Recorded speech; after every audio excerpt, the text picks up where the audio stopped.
Beneath the ocean's shimmering surface lies a forgotten world. Here, divers uncover ancient cities, streets, monuments and artifacts preserved in silence and darkness. These are not myths, but real civilizations lost to time, waiting to be rediscovered. Join us as we explore the mysteries hidden beneath the waves. Beneath the waves, divers have discovered massive stone blocks, ghostly ruins and grid-like patterns, evidence of ancient cities lost to the sea. Once dismissed as legend, these underwater worlds now reveal haunting beauty and mystery. Who built them, and what fate submerged their streets? The echoes of a drowned past call us to explore further.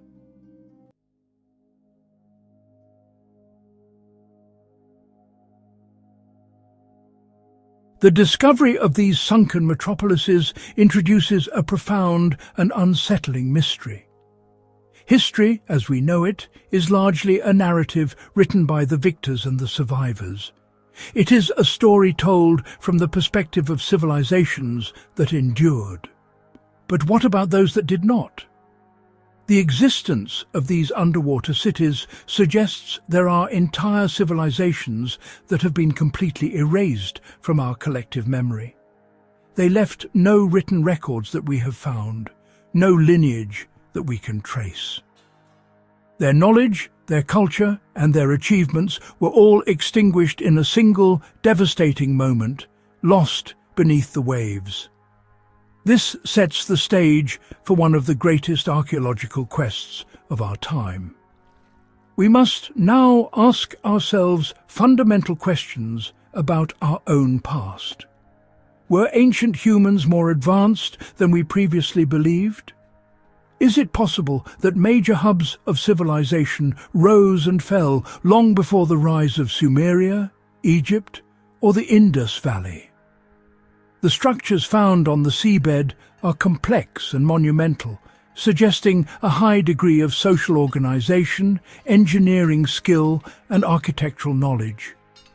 These were not primitive settlements. They were the work of a sophisticated and capable people whose story has remained untold until now. Our journey will take us deep beneath the surface, following in the wake of the pioneering teams of underwater archaeologists. We will explore the methods and technologies that make these incredible expeditions possible, from side-scan sonar that maps the seabed to remotely operated vehicles that can venture into depths too dangerous for human divers. We will share the tension and excitement of the descent, the moment when the dark water finally gives way to reveal the first glimpse of a long-lost wall or a fallen column. It is a process that requires immense patience, skill, and a deep respect for the fragile, submerged world. Prepare to witness a world that has been hidden from human eyes for eons. In this series, we will peel back the layers of sand and sea to reveal the secrets of these drowned civilizations. We will examine the artifacts brought back to the surface and hear from the experts working to piece together the puzzle of who these people were. This is more than just a story of ruins and relics. It is a story about our own resilience, our vulnerability, and the vast, undiscovered chapters of human history. The ocean has kept its secrets well, but now the time has come to listen to the whispers from the deep.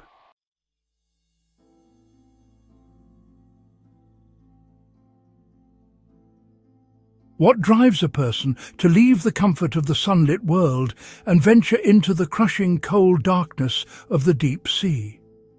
The ocean is our last true frontier. 95% remains unexplored. For explorers, it's not about treasure, but the chance to uncover lost history and illuminate the mysteries hidden in the silent abyss.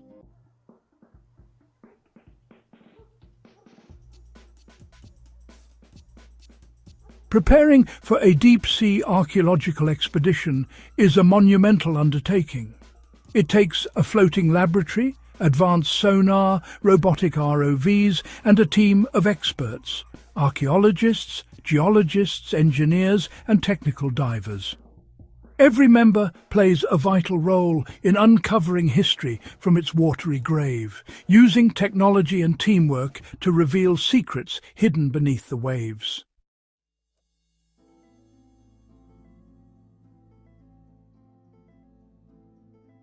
The search for a lost city begins in a dark control room, where scientists study sonar images for the faintest hints of human activity. They look for straight lines and right angles, signs of man-made structures hidden beneath the sea. Slowly, patterns emerge, parallel lines, grids and circles hinting at streets and buildings. The team deploys an ROV, its lights piercing the deep, searching for proof. At last, the ghost in the machine materializes. Unmistakable ruins, the edge of a lost city revealed.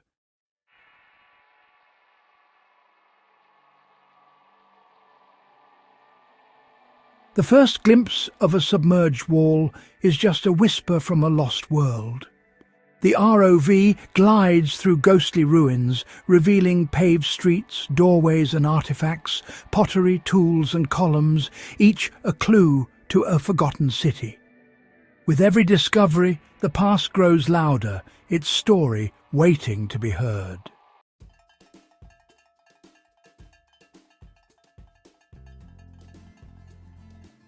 After days of robotic exploration, the team has a detailed map of the site. This is a large, complex urban centre. Now the time has come for the human touch. The technical divers are ready to make their descent. Their mission is to verify the ROV's findings and perform tasks requiring human dexterity. They cross the threshold from the modern world into ancient history. The descent is slow and deliberate. The divers step off the platform and are enveloped by the water. They descend feet first, following a shot line to the heart of the submerged city. As they go deeper, the world of light fades above them.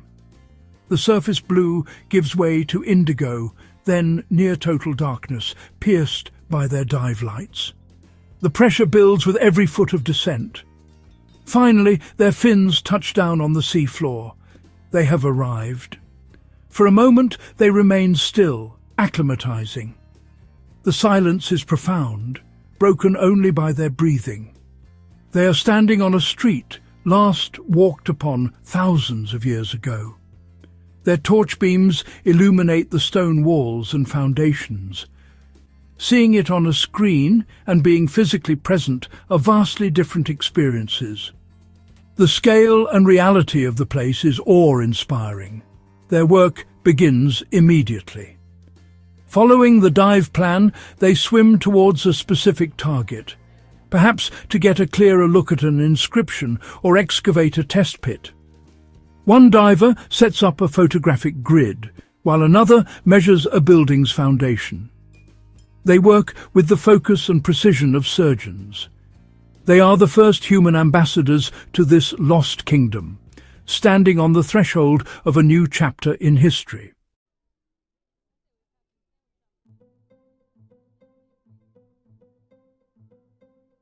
The moment of entry is a transition between two worlds. Divers poised on the edge take one last look at the sunlit sky before stepping into the sea. They descend, leaving behind air and light for a realm of silence and pressure. Sunlight fades, replaced by darkness.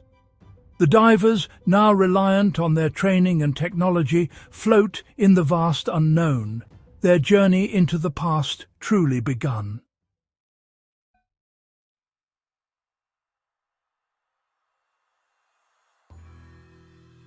Descending through the blue haze, the divers' lights reveal ancient ruins below. They land softly on the seafloor, surrounded by silent submerged streets and stone foundations. This is a lost metropolis, preserved in eerie silence. Only the sound of their breathing breaks the stillness.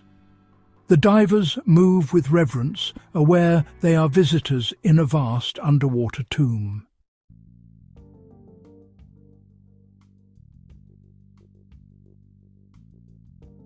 As divers descend into the submerged city, their lights reveal grand ruins, fallen columns, monumental statues, and silent plazas.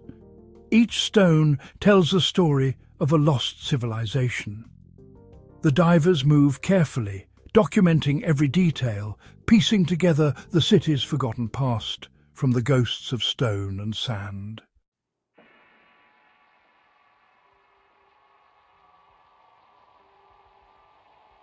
In the narrow streets of this sunken city, divers glide past ancient homes and workshops, discovering amphorae and tools left as if in haste.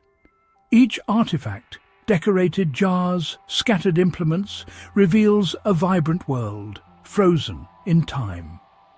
Here, the city's silent heartbeat echoes, and its lost culture is rediscovered beneath the waves.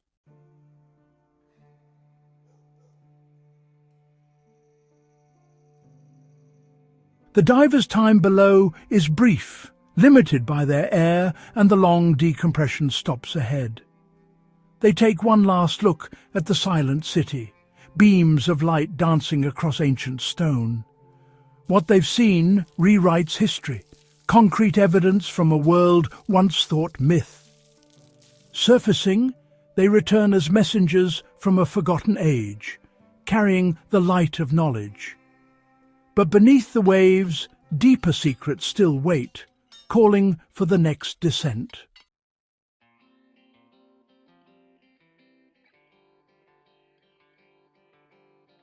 For centuries, Dwarka was thought to be just a myth, a golden city lost to legend and the sea.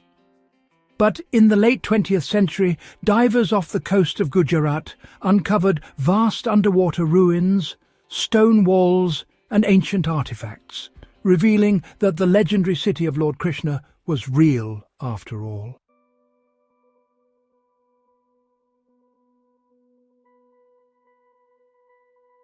The revelation of Dwarka was just the beginning. In 2001, an even more profound discovery was made, purely by accident. India's National Institute of Ocean Technology was conducting a routine survey of the seafloor in the Gulf of Cambay, also known as the Gulf of Cambay. They were not looking for ancient cities. They were mapping the seabed to monitor pollution levels. But their side-scan sonar equipment began to pick up something extraordinary. Lying at a depth of over 120 feet, they saw distinct geometric structures stretching for over 5 miles. These were not natural formations. They looked undeniably man-made. The scale of the discovery was immense, far larger than any previously known ancient city in the region. The sonar images revealed the clear outlines of a sprawling urban settlement. There were features that looked like large public buildings, residential areas, and a complex network of channels that might have been part of a sophisticated river or drainage system. The entire complex was situated along the course of an ancient riverbed, suggesting it was once a thriving city on a riverbank before a dramatic rise in sea level submerged it completely. The team knew they had stumbled upon something of monumental importance. Subsequent expeditions were launched to gather more evidence. Using dredges, they managed to bring up a trove of artifacts from the site. Among the items recovered were pieces of pottery, beads, fragments of sculptures, and even human remains. But the most startling find was a piece of fossilized wood.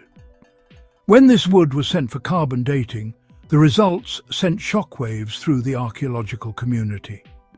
The tests dated the wood to approximately 7500 BCE.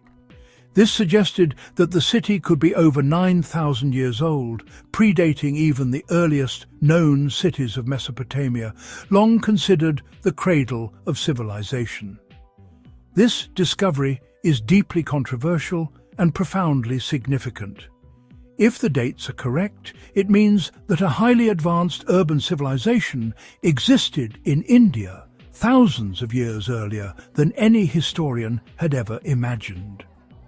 It would completely rewrite the textbooks on the origins of human society, suggesting that major cities rose and fell long before the accepted timeline of history. The artifacts, including skillfully crafted beads and architectural fragments, point to a sophisticated culture with advanced artistic and technical skills. The Gulf of Cambay holds the potential to be one of the most important archaeological finds of all time, a ghost city whispering of a forgotten dawn for humanity.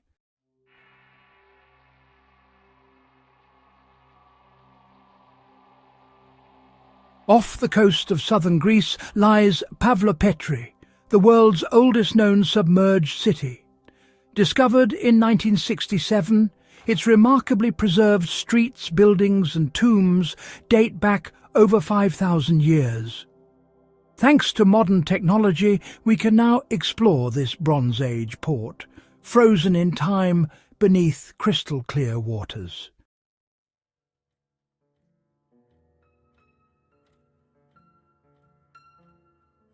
The detailed exploration of Pavlo Petri offers an unparalleled window into the daily life of a Bronze Age community. Because the city plan is so intact, archaeologists can do more than just study individual buildings. They can analyze the social structure of the entire town. They can identify larger, more complex buildings that were likely the homes of the wealthy elite, separate from the smaller, simpler dwellings of the common people. They can trace the main thoroughfares and the smaller alleyways, imagining the flow of people and goods through the city. It is a level of insight into an ancient urban landscape that is virtually impossible to achieve at a land-based site.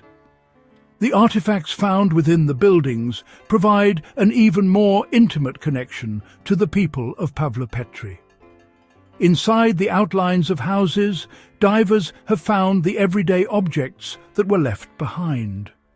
There are cooking pots, drinking cups, and storage vessels, giving us a clear picture of their domestic lives. The discovery of obsidian tools and blades tells us about their trade networks, as obsidian was not native to the area and had to be imported from the island of Melos. These small but significant finds allow us to reconstruct not just the architecture, but the lives and livelihoods of the people who called this city home. One of the most remarkable discoveries at Pavlo Petri is the cemetery. Just outside the main residential area, archaeologists have identified a number of cist graves and chamber tombs. These burial sites are crucial for understanding the beliefs and rituals of the society. The way the dead were buried, and the objects they were buried with, can reveal much about their views on the afterlife and their social hierarchy. The presence of these well-defined graves, distinct from the living quarters, demonstrates a high level of social organization and a deep cultural reverence for their ancestors, even 5,000 years ago. The submersion of Pavlo Petri, while a catastrophe for its inhabitants, was a gift to modern archaeology. The gentle embrace of the sea protected the site from the ravages of time, weather, and human interference that have destroyed so many land-based ruins. It is a time capsule, a complete Bronze Age town sealed away for 3 millennia. By studying Pavlo Petri, we are not just learning about one lost city. We are gaining invaluable knowledge about the entire Mycenaean civilization and the very origins of urban life in the Western world. It is a pristine, silent testament to a forgotten maritime power.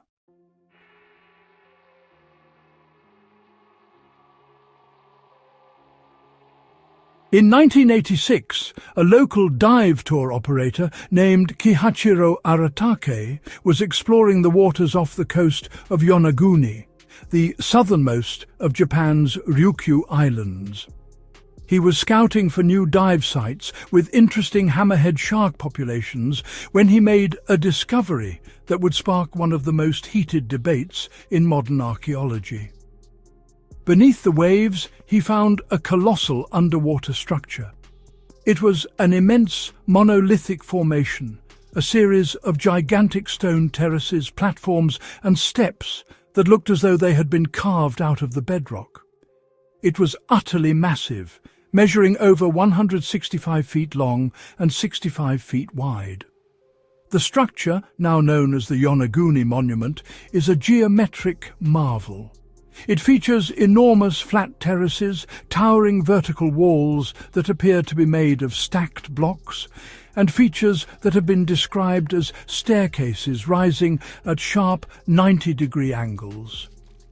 One of the most striking features is a formation known as the turtle, a carved stone that resembles the giant marine animal. Another area looks like a grand stage or altar. The precision of the lines and the complexity of the design led Aratake and many others to believe that this could not possibly be a natural formation. It looked for all the world like a man-made pyramid-like temple. If the Yonaguni monument is indeed man-made, its implications are staggering. Geologists estimate that for the structure to have been on dry land, the sea level would have had to be significantly lower. This would place its construction at least 10,000 years ago, during the last ice age. At that time, it is believed that humans were primitive hunter-gatherers, incapable of undertaking such a massive, sophisticated engineering project. The existence of such a structure would suggest the presence of a completely unknown, highly advanced civilization in prehistoric Asia, a Jomon-era Atlantis. This theory is championed by Masaki Kimura, a marine geologist from the University of the Ryukyus, who has spent years diving on and mapping the site. He claims to have identified markings that look like carving tools, as well as smaller stone tablets and animal-like sculptures in the surrounding area. He believes the monument was a temple complex, built by a sophisticated seafaring culture that was eventually wiped out by a massive earthquake or tsunami. For Kimura and his supporters, Yonaguni is definitive proof of a lost chapter in human history, a civilization whose memory has been completely erased.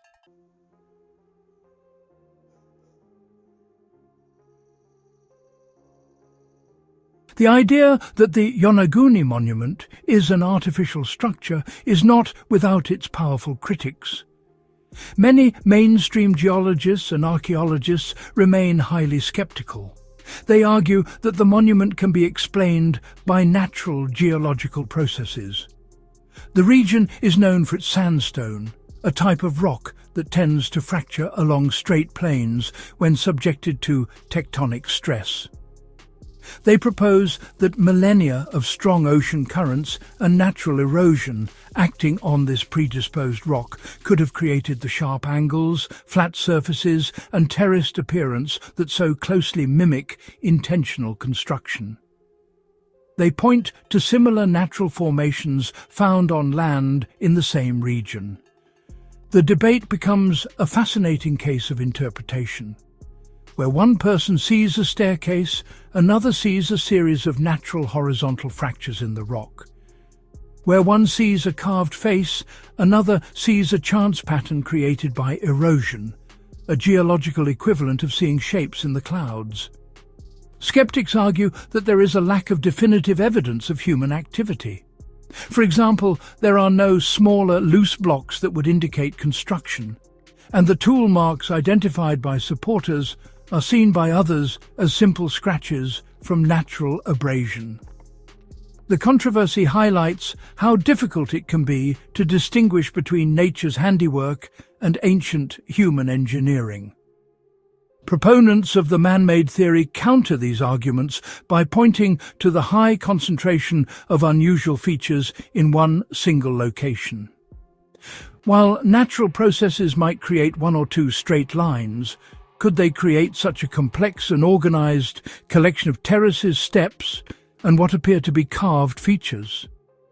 They argue that the probability of all these elements occurring naturally in such a compact and ordered way is astronomically low. The structure simply looks too deliberate, too organized, and too much like architecture to be a mere coincidence of geology and erosion.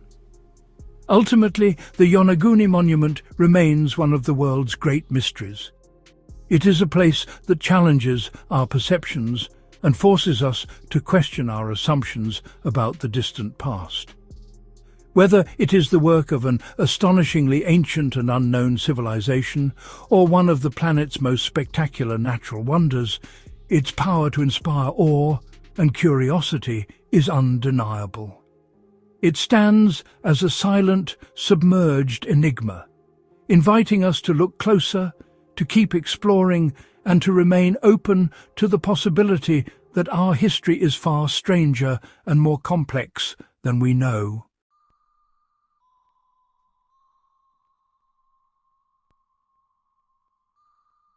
Beneath the waves, ancient cities whisper of lost civilizations. Who were these people? From the Mycenaeans of Pavlo Petri to the mysterious builders of Dwarka and the Gulf of Cambay, their artifacts reveal advanced societies, skilled in trade and engineering. Their stories, once legend, are now rediscovered in the silent depths.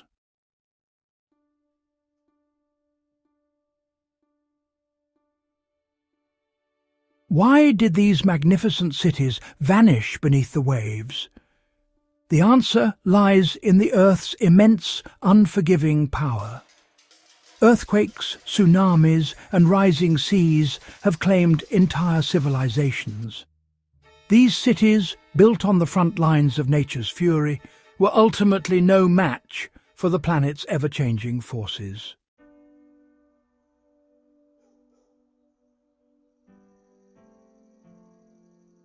Submerged ruins like Pavlo Petri and Dwarka reveal ancient lives shaped by water and stone. Their cities show social hierarchies, advanced engineering, and a deep connection to the sea. These were not isolated communities, but vibrant hubs linked by maritime trade and the rhythms of the ocean.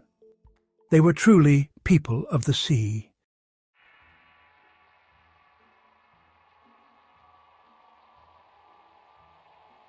The art and artifacts found in these underwater cities reveal the inner lives of their creators. Pottery, adorned with intricate patterns and animal motifs, shows a desire for beauty and identity beyond mere function. Monumental statues and sacred architecture hint at deep spiritual beliefs and communal rituals. Burial sites like those at Pavlo Petri reflect reverence for ancestors and belief in an afterlife. Structures such as the Yonaguni monument and the legendary palaces of Dwarka were built to inspire awe and connect with the divine. These artistic and spiritual remnants breathe life into the ruins, reminding us that these were vibrant, creative societies. The objects they left behind, painted pots, carved beads, towering statues, are echoes of their humanity, reaching us across millennia.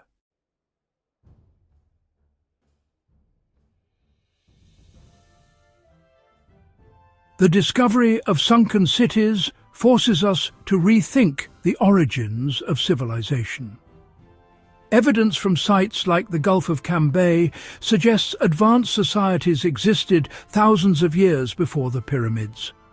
This challenges the linear narrative of history and hints at a forgotten mother culture lost to time and myth. These findings reveal ancient peoples as skilled engineers and navigators, not primitives. Their achievements show that progress is not a straight line, and sophistication has many paths. The ruins remind us of our own vulnerability to nature's forces.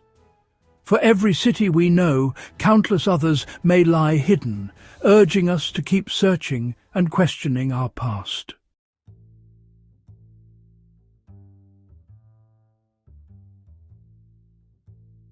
Discoveries like Dwarka and Pavlo Petri reveal that our history is incomplete.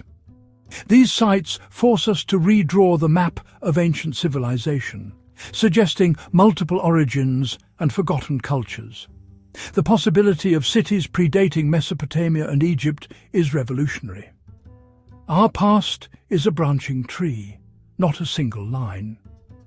The engineering and social complexity of these cities prove their builders were our equals in ingenuity. Their downfall is a humbling reminder of nature's power and the fragility of civilization. As we marvel at our own cities, these ruins warn us that nothing is permanent. Our legacy depends on humility and respect for the forces that shape our world.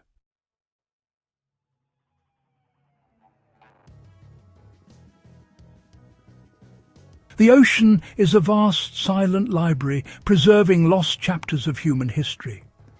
Submerged coastlines worldwide may hide ancient settlements waiting to be discovered. The continental shelves, once dry land, are now immense unexplored archaeological sites. Myths of floods and sunken lands may be echoes of real events preserved in collective memory. Each shipwreck and ruin is a page in this underwater archive. Unlocking these secrets requires new technology and a fresh perspective. The ocean's library holds lessons of resilience and adaptation waiting for us to read.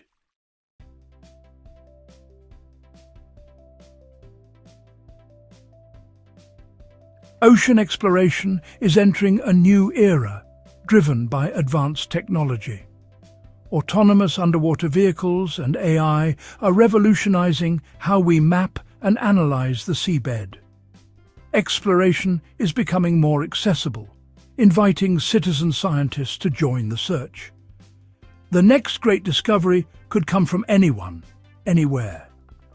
As we explore, we must protect these fragile sites and honor their cultural significance. Our goal is to learn, document, and preserve, not conquer. The ocean's lessons await those who approach with curiosity and respect.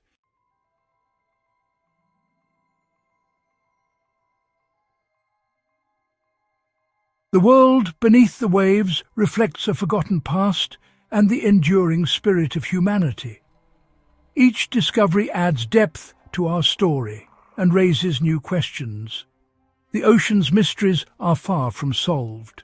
Most of the seafloor remains unexplored. Our journey continues with curiosity, scientific support, and a commitment to conservation. The sea connects us all, and its history belongs to everyone. Exploring lost cities is not an end, but a new beginning, an invitation to wonder and seek understanding. The next chapter of discovery is waiting beneath the waves, and our journey is just beginning.